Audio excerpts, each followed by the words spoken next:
बहुत बहुत स्वागत है मेरे इस चैनल @GK ट्रिक अड्डा 0007।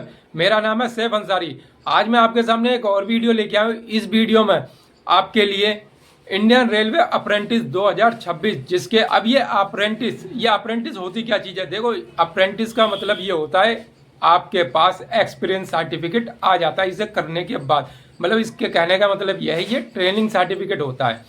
अब ये ट्रेनिंग सर्टिफिकेट में आपको काम भी सिखाया जाता है और साथ में आपको सर्टिफिकेट मिलता है, जिसको कहते हैं एक्सपीरियंस सर्टिफिकेट। ठीक है। अब इसमें अप्रेंटिस करने के लिए क्या योग्यता मांगी जा रही है, इसमें फीस क्या रहने वाली है और इसकी आवेदन अंतिम तिथि क्या है, सब मैं इस वीडियो के माध्यम से आपको स्टेप बाय स्टेप बताऊंगा। तो चलिए शुरू करते हैं वीडियो।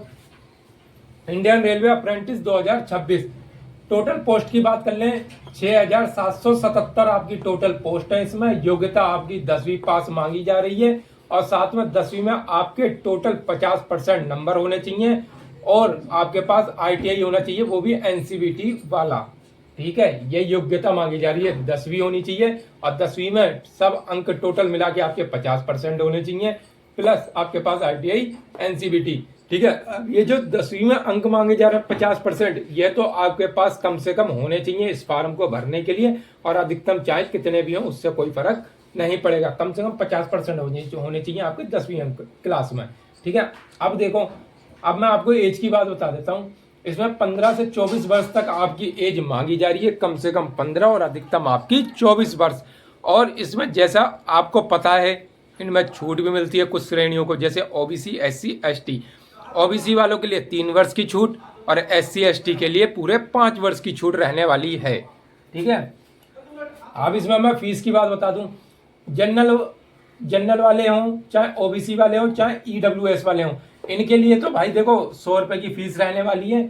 और SC और ST वालों के लिए एकदम निःशुल्क फार्म है। और सभी श्रेणी महिलाएं, चाहे वो जनरल हो, OBC हो, EWS की हो, चाहे SC की हो, चाहे ST, इन सभी महिलाओं के लिए एकदम फ्री ऑफ कॉस्ट फार्म है यहाँ पर। मतलब कोई फार्म फीस नहीं लगने वाली।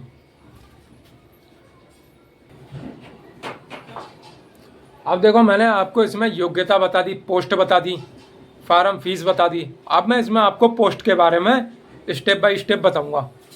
देखो, पोस्ट का नाम और कुल पोस्ट है आपकी। नंबर 1 पे है कटिहार KIR और तंधरिया TDH कार्यशाला, इसमें है आपकी 1103 पोस्ट है। नंबर 2 पे अलीपुर दुआर APDJ, इसमें है 651 पोस्ट आपकी। नंबर 3 पे रंगिया RNY, इसमें आपकी टोटल 750 पोस्ट। लुमडिंग LMG, इसमें है आपकी 1274। नंबर 5 पे तिनसुकिया TSK, इसमें 860 post. New Bongaigaon workshop NBQS और इंजीनियरिंग EWS BNGN, इसमें टोटल है पोस्ट आपकी 881। नंबर 7 की बात कर लें, डिब्रूगढ़ कार्यशाला DBWS, इसमें है आपकी टोटल 763 पोस्ट है। 8 की बात कर लें, नंबर 8 पे NFR मुख्यालय मालेगांव, इसमें टोटल है आपकी 495 पोस्ट। तो इसमें मैंने आपको योग्यता के बारे में, फीस के बारे में और पोस्ट वाइज भी मैंने बता दी है। ठीक है, कितनी कितनी पोस्टें हैं किस किस में। अब मैं इसमें आपको अंतिम तिथि और इसके सिलेक्शन के बारे में बता देता हूँ कैसे होगा। देखो, फार्म शुरुआत जो हो चुके हैं वो 20 तारीख 7वां महीना 2026 से ये भरना शुरू हो जाएंगे और अंतिम तिथि 19 तारीख 8वां महीना 2026 तक ये फार्म भरे जाएंगे। तो ठीक है, जिन भाई और बहनों ने 10वीं कर रखी है और जो अप्रेंटिस करना चाहते हैं, तो मैंने अंतिम तिथि बता दी 19 तारीख 8वां महीना 2026 तक आप फार्म भर सकते हैं। अब देखो, इसमें मैं आपको ये बताऊंगा कि सिलेक्शन के बारे में। सिलेक्शन, अब देखो इसमें सिलेक्शन कैसे होगा। सिलेक्शन जो होगा ना, वो आपका नंबरों के आधार पर होगा। जो आपके 10वीं में अंक है ना, जब मेरिट बनेगी तो 10वीं के जो अंक हैं, 10वीं के अंकों के आधार पर आपकी मेरिट बनाई जाएगी।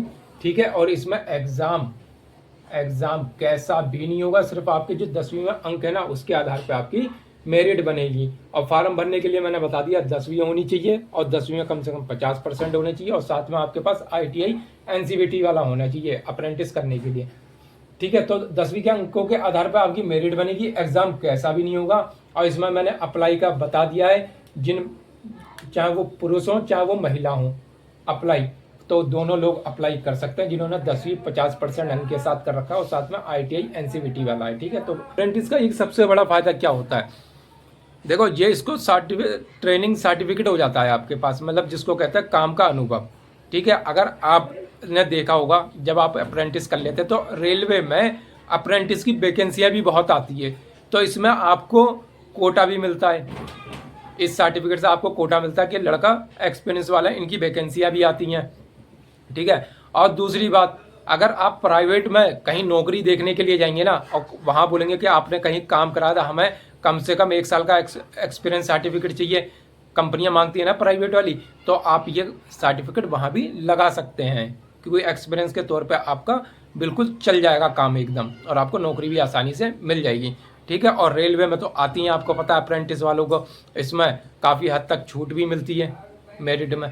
ठीक है। और इसमें ठीक है, और साथ में आपको काम भी सिखाया जाएगा, और जब आपका 1 साल पूरा हो जाएगा तो आपको अप्रेंटिस सर्टिफिकेट भी इसमें मिलेगा। ठीक है। तो जिन भाई और बहनों ने अभी तक मेरा चैनल सब्सक्राइब नहीं करा है, सब्सक्राइब कर लीजिए। हम ऐसी डे बाई डे वैकेंसियाँ लेके आते रहते हैं। तो मेरे चैनल का नाम है @GK Trick Adda 007। मिलते हैं नेक्स्ट वीडियो में।